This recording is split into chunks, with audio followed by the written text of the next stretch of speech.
நான் ஆளுங்கட்சி எதிர்த்து பேசினா என்னென்ன மாதிரி பேக் ஃபயர்ஸ் எல்லாம் வந்து இந்த கவர்மெண்ட்ல வந்துட்டு இருக்கு?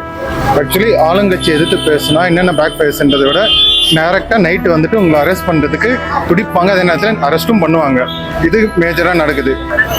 உமன் சேஃப்டிக்காக ரொம்ப முக்கியத்துவம் கொடுத்து இந்த கவர்மெண்ட் வந்திருக்குன்ட்டு சொல்லப்படுது. பட் ஸ்டில் ஒரு உமன் இன்ஃப்ளூயன்சர் ஒரு வீடியோ போடுறாங்கன்னா அது கீழே எத்தனை டிவிக்கே விர்ச்சுவல் வாரியர்ஸ், வல்கர் வாரியர்ஸ் அவங்க வந்துட்டு கமெண்ட்ல இஷ்டத்துக்கு போடுறது.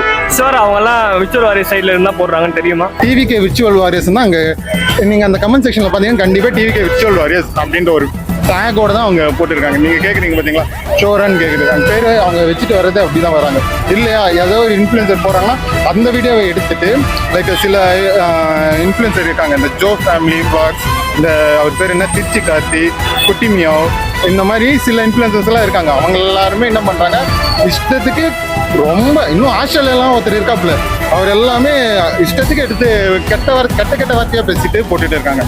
ஆக்சுவலாக இது வந்துட்டு டிஎம்கே சைட்லையும் இருந்திருக்கு, டிவிகே சைட்லையும் இருந்திருக்கு. ஆனால் டிஎம்கே சைடில் பேசினவங்க எல்லாருமே ஜெயிலில் அரெஸ்ட் பண்ணியும் போட்டிருக்காங்க, அதுக்கான தண்டனையும் கொடுக்கப்பட்டிருக்கு. அது இல்லாமல் திருநெல்வேலியில் வந்துட்டு 52 பேர் வந்துட்டு டிஎம்கே இன்ஃப்ளூயன்சர் கெட்ட வார்த்தை பேசிட்டு லைக் பப்ளிக் ஃபோரமில் வந்து தப்பாக பேசியிருக்காங்கன்றதுக்காகவே அவங்களை அரெஸ்ட் பண்ணிட்டு 50 கேஸ் மேலே போடப்பட்டிருக்கு. Like June 26 something exact date இல்லை, பட் அந்த டைமில் வந்துட்டு போடப்பட்டிருக்கு.